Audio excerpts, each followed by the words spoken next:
Welcome back to the Wealth Builder Movement. I am here with Johnathon T. Davis. He was with us earlier in the week talking about financial and asset management 101.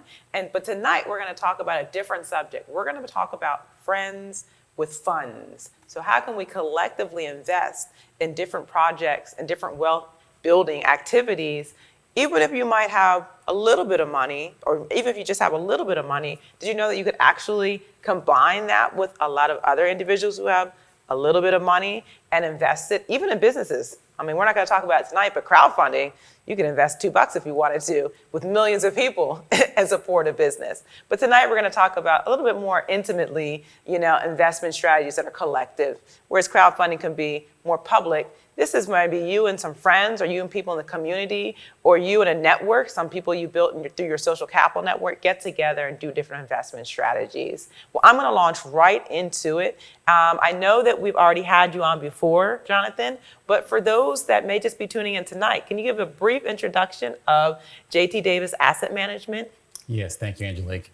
We formed in 2008 as a direct response to the fact that, most large investment firms, I work for a few, they don't really look for clients who are, first generation money. They look for people who are very familiar with investing. Usually their grandfather or great grandfather maybe passed the money down to them. But folks like us, for the most part, we're the first one in our families that really had anything. You work a corporate job, you've worked there for 20 or 30 years, you look up one day and your 401k is like, whoo, I've got all this money. And you're not the target client for that person. But I recognize there was an opportunity there. And more importantly, there was a need there for someone that looks like us to serve us and to bring us along in a way that's comfortable and that is conducive to the way that we're used to receiving information. Wow, I love it. And then there's not that many Black-owned firms, so I'm glad that we have you to do what you're doing. And we also met one of your managing partners, I believe, or one of your senior wealth advisors, Pi Charasika, earlier in the week and through a segment. But I'm going to get straight to the heart of it. We're not here so much to talk about your professional or your day job, but we're here to talk about your personal investment strategy. And I know that you have invested in a horse syndicate, and I don't know if I'm using that right term. I know syndicate's right, but I don't know what the All right, so you invested in a horse through a syndicate. Let's put it that way. Yeah. And so can you talk about that syndicate that invested in that horse that ended up running in the Derby, how it formed and why you chose to get in it? Yes, the syndicate, we actually own several horses, and the one you're talking about is Necker Island. As far as the syndicate itself and how it came to be, it started as a group of African-American men who knew of each other in the community but didn't know each other that well personally. And this kind of covered two bases for us. Number one, it gave us a chance to come together as a community and do something together. But more importantly, we all were familiar, because we live in Lexington, Kentucky, which is the horse capital of the world. We were very familiar with the historical context in which horse racing in America has traditionally been dominated by African Americans up until the 30s. So for the past, 70 odd years, we've been out of horse racing so long, most folks don't know that we pretty much ran horse racing. And we wanted to come back into horse racing in a very large way and compete at the highest level. So that's what we did. Wow. I mean, that's phenomenal because I think there's so many aspects of wealth building that we started and then kind of got boosted out of, right? Through systemic injustice, through racism, through slavery. And then, now we're getting back into those wealth building aspects. So can you talk about maybe just what are some different types beyond syndicates of ways that people might pool funds together and do deals? Yeah, it's a great question, Angelique. One way that people can come together is that if you have a few friends, and even if you have a very small amount of money, if you have $100 or $200 a month, if 4 or 5 of you decide to collectively come together and form an investment syndicate, you can buy shares of stock or shares of mutual funds for literally a few dollars a share. The key to it, though, is two things. Number one, you have to all agree to agree. Doesn't mean that you agree on everything, but you agree to agree in the sense that we're going to move forward in this manner for this length of time. Number two, you want to make sure that there's an end point. You want to make sure that if someone decides at some point in the future they no longer want to be involved, there's something that you guys have written down that to coin a phrase, you want to plan the divorce before the wedding. You want to decide how we're going to end before you even get the thing off the ground. So that's one way you can do it for a very small amount of money. So you have just given us a great explanation of different ways that we can pool funds, and also talked a little bit about, hey, when you're doing this, you might want to get some lawyers involved. What did there ever come a time when you all were forming the syndicate, or even that you've seen, I'm sure you have worked with others that have done different types of, pooling funds to do investment strategies. What are some of the common things that you see where this can go wrong? Other than the fact that, sometimes you win, sometimes you lose in the deal, Right. but in terms of the actual formation and in terms of doing this the right way. Right, that's a great question. I think the thing to keep in mind is that the winning and losing part of it, as far as being in an investment, is usually the smallest component of the entire thing. It's usually about deciding in the very beginning who's going to do what and to what extent. For example, when we typically do investment clubs, even if I'm going to advise someone on their investment club, I think it's very important that each member of the club has a specific duty. For example, let's say we had 5 people in a club.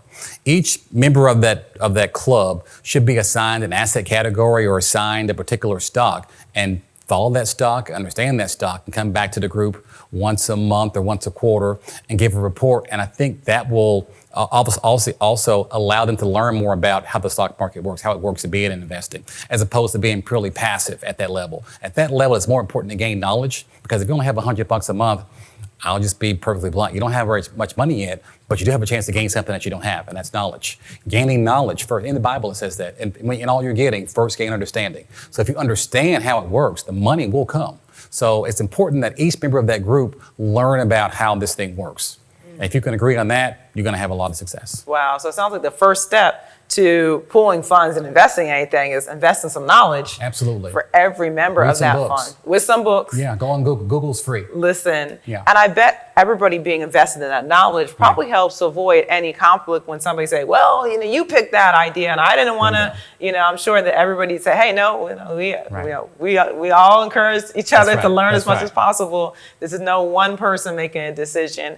And so I think that that's really good. And you already talked about the legal paperwork that you want to do for the funds. Yes. I just have one last question, and that's really around, are there some rules about inviting people to these funds? I've seen some maybe whoopsie daisies where there were quote unquote public offerings made right. on a private fund. So Right. are there just some simple things that we might avoid, even though we're pooling funds with friends? Should we go on Yes. Facebook and make a general announcement about this? Absolutely come one and not, come all? Angelique. Let me cut you off. Absolutely not, because there are rules involved with that.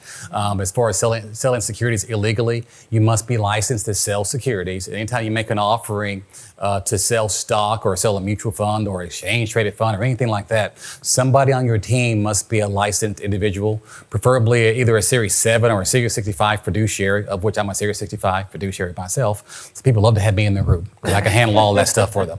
But having said that, though, if you're going to do something on a very small basis, it's 4 or 5 friends in college, it's not going to be nearly as important to have a legal structure in place. But even if it's just 4 or 5 friends, you guys still should do something in writing. You should all agree that we're going to do this amount of money per month for this length of time period, and each person in the group is going to be assigned this duty. If you do those things on the front end, you're much more likely to have success when you're done. And I bet even if it's family members, you want to have at least some sort of agreement. You want to definitely have it in front of his family members. Well, thank you so much. Thank you, Angelique. I enjoy you sharing your knowledge. Yes. I hope, of course, to interview again on other topics. And I look forward to continuing to learn from you about asset management, about collective investing. I hope you all have enjoyed this as well. Please stay tuned, come back, join us. We are not done yet, and keep building wealth.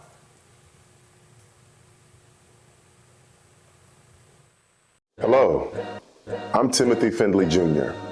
The Louisville Change Lab has taken the incubation model and enhanced it through innovation and outreach to the West Louisville community. We at Life Development Corporation are thankful to be a part of this transcendent initiative with the University of Louisville Change Lab.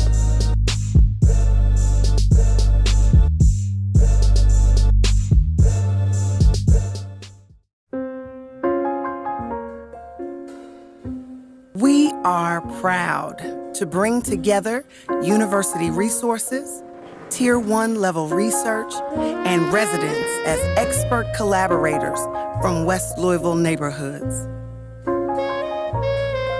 Why West Louisville? The greatest of all time comes from West Louisville. Cassius Clay from Louisville, Kentucky. I am the greatest. Knowledge, resources, and love abound. It's access that we all need. Louisville Change Lab is your connector. Hello, my name is Ivory Rollins Cross, and it is my pleasure to serve as the director of the Louisville Change Lab. The Wealth Builder movement isn't about money, it's about peace of mind, hope for the future, and fulfilling your God-given purpose. You are a wealth builder. You're looking to launch a new business, invest in your community, make systemic change, and actionable plans. You are a wealth builder, but you can't do it alone. Join Wealth Builder Movement, an online collective advancing Black and brown wealth together. By joining our Facebook group and YouTube channel, you will learn from, invest with, and leverage others. Wealth is a group activity. Work, create, and build with others. Join the movement, the Wealth Builder Movement.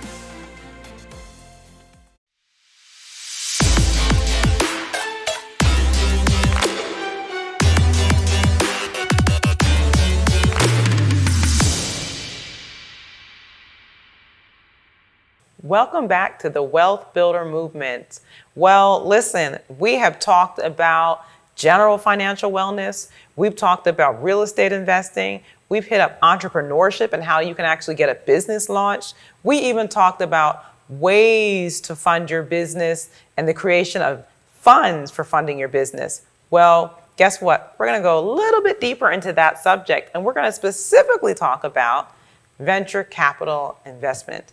That was a term mentioned earlier in one of our other segments, but now we're going to dive deeper, and I am so excited that we have Moses. And Moses, I am not even going to attempt to butcher your last name. I have learned my lesson from previous interviews because Moses is a returning member to the Wealth Builder movement. But Moses, I would love for you to kind of just start out by introducing yourself, your journey in the investment world, and also give us a sneak preview into where you're at now.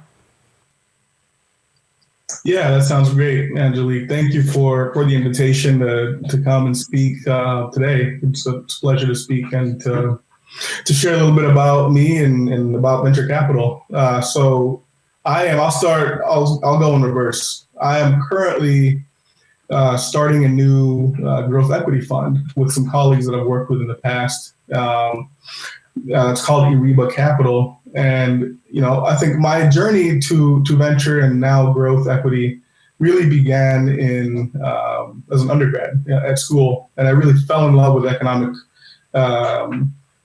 theory. And that led to kind of a series of internships and sort of explorations around access to capital and how you deploy capital purposefully. That journey ultimately led me back here to Louisville, where I went to high school to work at Chrysalis Ventures. And I spent the first, almost half a decade of my career there, really learning and growing as an investor. And I've spent now 4 years leading the direct investment charge at Access Ventures, another local organization. Wow. And then from Access Ventures, really moving forward into your own fund, I believe, or a fund that you built with other individuals. Can you tell us a little bit more about Iriba? Of course, anything that you're allowed to mention. I know as these funds get formed, there's rules and things about what you can or cannot state, as we even learned earlier today. Yeah. So, I first really grew up as an investor at Chrysalis, and I worked with Wright and Charlie a lot during those days, and those were my two partners in Iriba. And we came together. Iriba really taught. It's actually a Rwandan word that means it's just sort of a fresh water well. It's the closest thing in Rwandan culture to an oasis. And that firm really exists to find opportunities that are at the nexus of financial opportunity and positive outcomes in healthcare and education in particular. So we'll be investing in growth equity opportunities, so a little bit past the earlier venture stages, in companies that are both driving strong returns for shareholders and ultimately our LPs while producing healthy outcomes for patients, students, and workers. Wow, I love it. And the fact that, I mean, again, the opportunity to see another Black investor partnering with other individuals to build out a fund. Now, I know we've already kind of gotten into the meat of this talking about venture capital, but one thing that I would like us to do is maybe rewind back a little bit. And could you explain to our audience, what is venture capital? Where is it used? And when might a business want to take advantage of venture capital? Yeah, so venture capital is really, it is another sort of tool in the toolkit of sources of capital that are available to entrepreneurs. And it is a little bit higher risk if we kind of use risk as a way to stage capitals than loans, which, most folks are familiar with. Just going to go into a bank with your business and they'll ask you about, okay, give me your, your cash flows over the last few years. And they have pretty standard underwriting methods that have been tried and tested for many years, but they tend to be risk averse, right? They tend to want to invest in companies that have not only revenue but profit and a history of profit that a bank can kind of put through their process. Venture capitalists sort of come into the fray when a business that has really strong market opportunity and a lot of potential for growth has not yet been able to, and is maybe purposefully not a profitable business. So they don't have the type of profile that a bank can underwrite. But there are, kind of ways to get a sense of the opportunity, the business model, the team, and investors will kind of in effect buy a piece of your company in exchange for capital that the entrepreneur will use for growth. So it's basically using other people's money to grow your business in exchange for a piece of the business, we call equity. And we had a whole segment on what equity investing was. But can you give us, we talked primarily in the previous segment about angel investors. Do angel investors and venture capitalists think differently? Is that still true today, that they have different ways of vetting a company, or that they want to get in at different stages? Yeah, I think, some of those distinctions are starting to blur, and for a number of reasons. I think, one, over the last, call it decade or so, it's gotten, less and less expensive to start a business, just as, sort of technology takes various things that maybe used to take $5 million to get a business off the ground, and you can do it, with a few $100,000, and so that has allowed companies to, and actually I probably need to take a step back. So angel investors have historically been kind of that really first pool of risk capital that is outside of the cash flow model that a bank might underwrite, and it's these are folks who maybe are high net worth individuals or who are just interested in taking pretty high risk venture type investments, but toward maybe at the time when an entrepreneur may just have an idea with a little bit of kind of early revenue, and they help that entrepreneur sort of fund that first critical year or two of capital that will get them to a stage where they've proven enough about their business and about the market to be able to attract venture capital. So venture capital used to be, and it's still a little bit, to use a little bit upstream from where angels like to invest. Now, as I mentioned a second ago, as it gets cheaper and cheaper to raise capital, companies are actually able to get further and further down the line with angel investing. And so there used to be sort of pretty clear distinctions around, if you're doing a seed round, you probably want to go talk to angel investors, and then when you get into your Series A, you'll go talk to venture capital investors.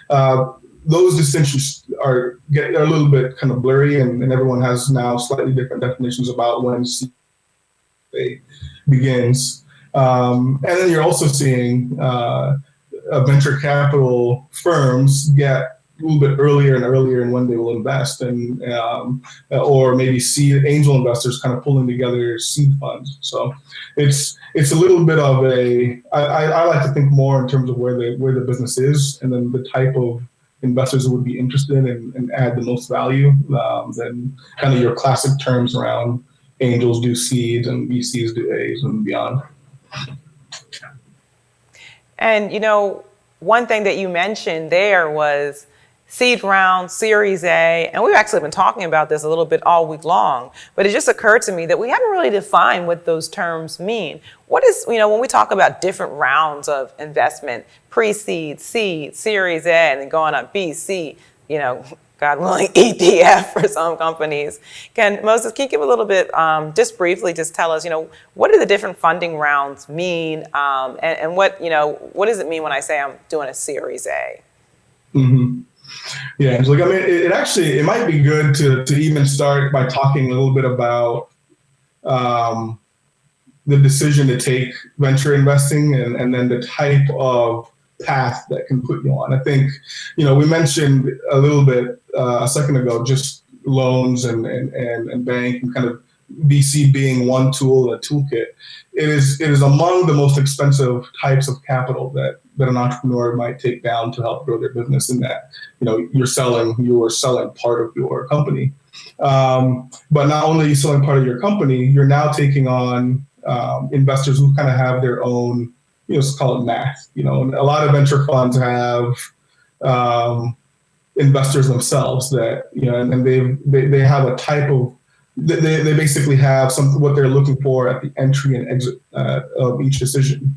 And so these distinctions, at the highest level, really just talk about where a company is in its development. So a company that's taking seed capital may be one that is just starting out, again, maybe has an idea with a little bit of revenue. And then as they take seed investment from angels or maybe some early VC firms, they get a chance to really build out and prove out their model and get some penetration into their market and get to a point where they've grown enough to be an attractive candidate for a Series A investment. Now, the reason I talked a little bit about the fund math and the decision to get into venture is that if someone kind of puts a seed investment into a company, they generally expect that you're going to use that capital to get maybe a year or 2 years of runway and get to a point where you'll be an attractive candidate for a Series A investor. And now that impacts what you ought to do as an entrepreneur. You need to build your business in a certain way that will be convincing to the Series A investor. And the A investor, when they invest, similarly, are probably funding, 24-ish months of your company's growth. And they also want you to be able to take that money and get to a point where you can do a B round and you can get, and so, and it's not all, as the space gets wider, there are some types of investors that may be a little bit more kind of, call it friendly to different types of ways to get paid back. You don't have to get into the whole, I got to go from A to B, B to C, C to exit pipeline. It's just something to be aware of about who you're taking money from and what kind of their goals are. And so I want to follow up with just one last question, for this segment. And that really is, we've seen for Black founders that getting venture capital is incredibly difficult. And so there's power in having, they've done studies to show you have an increased likelihood of getting venture capital if the venture capital firm has a partner that identifies with your ethnicity, identifies with your race, that identifies with your gender. Especially we're seeing an emergence of other Black founded venture capital firms that are popping up around the nation. If I really want to be serious about going after venture capital, and I know that it's very tough for a Black founder, I want to put myself in the best position possible. Again, there's nothing I can do about, racism or systemic injustices. But if I'm going after venture capital, especially if I'm trying to be attractive offering to a venture capital firm that's made a commitment to having a very diverse lens when they look at their portfolio in terms of the founders, not necessarily in terms of the actual product lines of the businesses. But when we talk about that, can you give us like some quick actionable things? What are one or two actionable things that I can do to prepare for a pitch to a venture capital firm? Yeah, I think really the most important things that you ought to do come even before the pitch, and then they can help shape your pitch. But it is, so this business is really, I think it's really a network business. And we talked a little bit last year about, or maybe 2 years ago, about, just that there for a long time, there haven't been a lot of people of color in the business in general, for a variety of reasons. And that has just led to, the folks who get funded are folks who share networks or share sort of experiences with the folks who are allocating capital. And so you touched on, it's been encouraging over the last year, 2 years to see a number of firms start that are, led by people of color or people who have networks in kind of diverse communities, get funded, and hopefully that'll help roll back some of those statistics that are pretty discouraging. But I think just circling forward to your question, and the reason I talk about it being a network business is I think the most important thing you can do ahead of a pitch is really spend a lot of time understanding. Well, again, we touched on very briefly understanding whether you want to even be in a venture company, and if that's right for you, because it's there are a lot of costs to being an entrepreneur that takes on venture capital, and there are a lot of benefits and a lot of great opportunities. But so as you think about kind of your goals and your business, the next thing to do is try to figure out who kind of shares kind of the perspective that you have as a business builder, and who's active in your market and who has maybe an investment thesis and has invested in companies that are similar to you and or similar in the way that you're approaching your problem and you're approaching your market, and get to sort of know. It's almost like preparing for any test. Not to.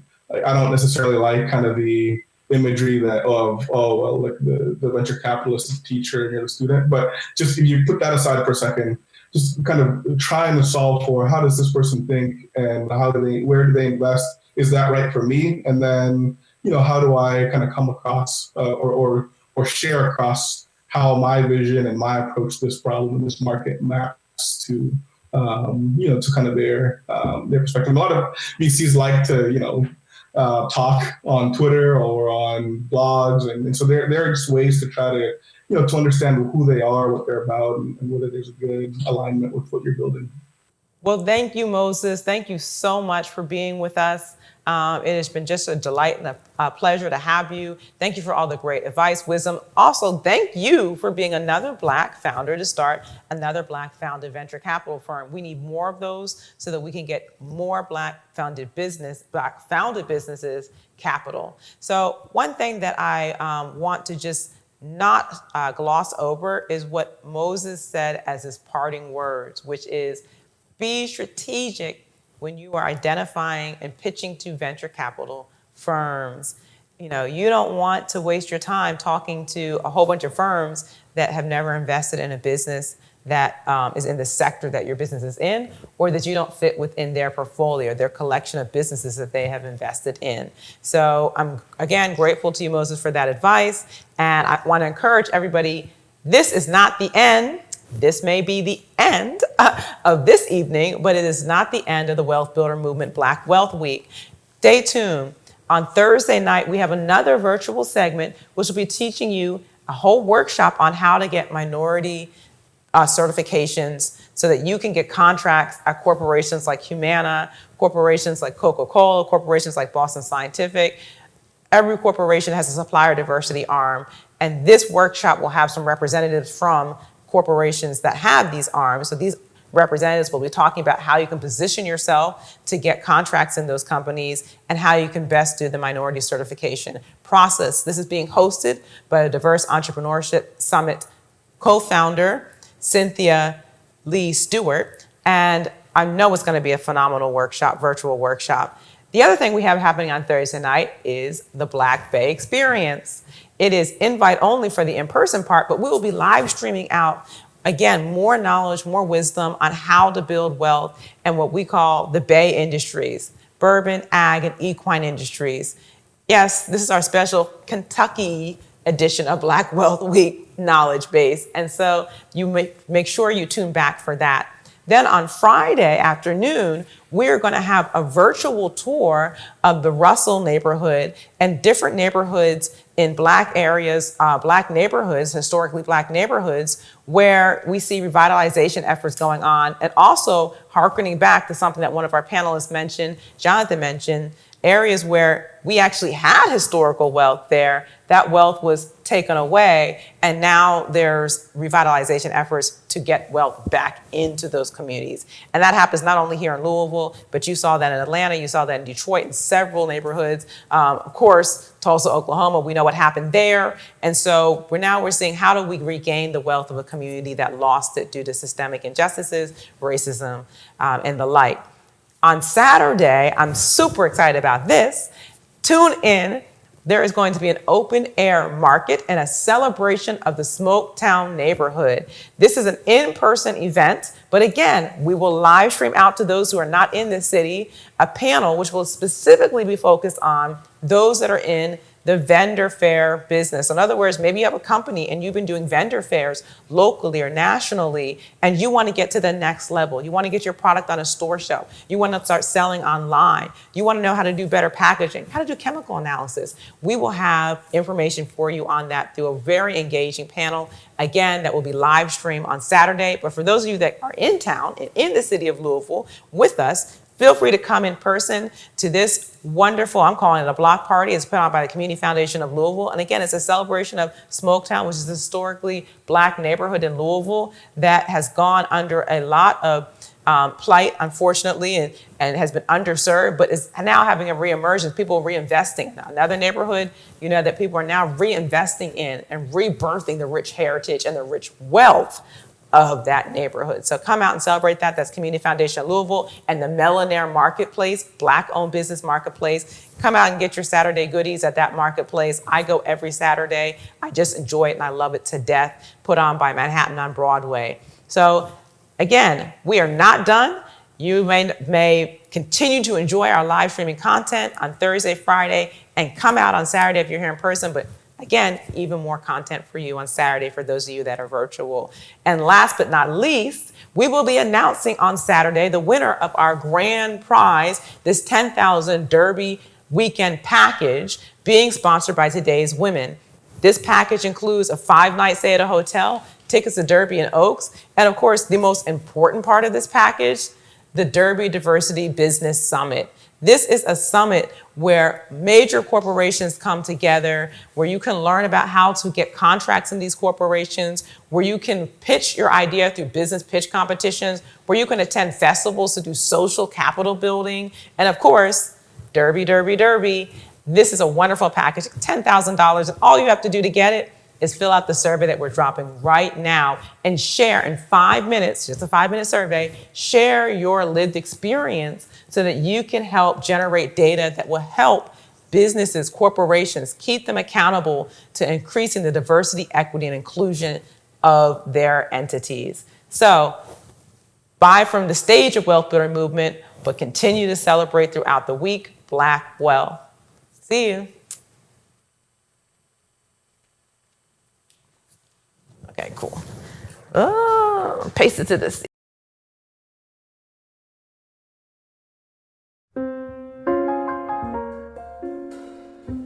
We are proud to bring together university resources, Tier 1 level research, and residents as expert collaborators from West Louisville neighborhoods. Why West Louisville? The greatest of all time comes from West Louisville. Kentucky. I am the greatest. Knowledge, resources, and love abound. It's access that we all need. Louisville Change Lab is your connector.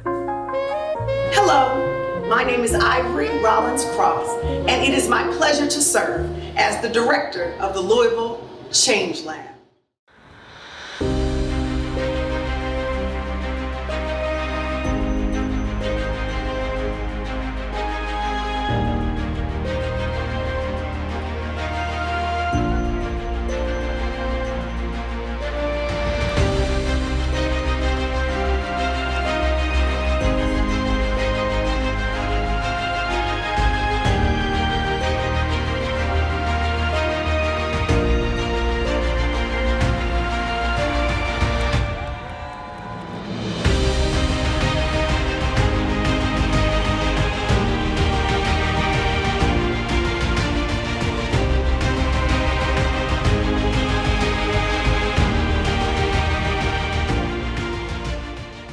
The Wealth Builder movement isn't about money, it's about peace of mind, hope for the future, and fulfilling your God-given purpose.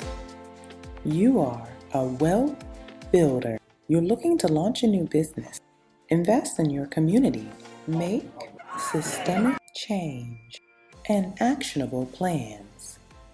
You are a wealth builder, but you can't do it alone. Join Wealth Builder Movement, an online collective advancing Black and Brown wealth together.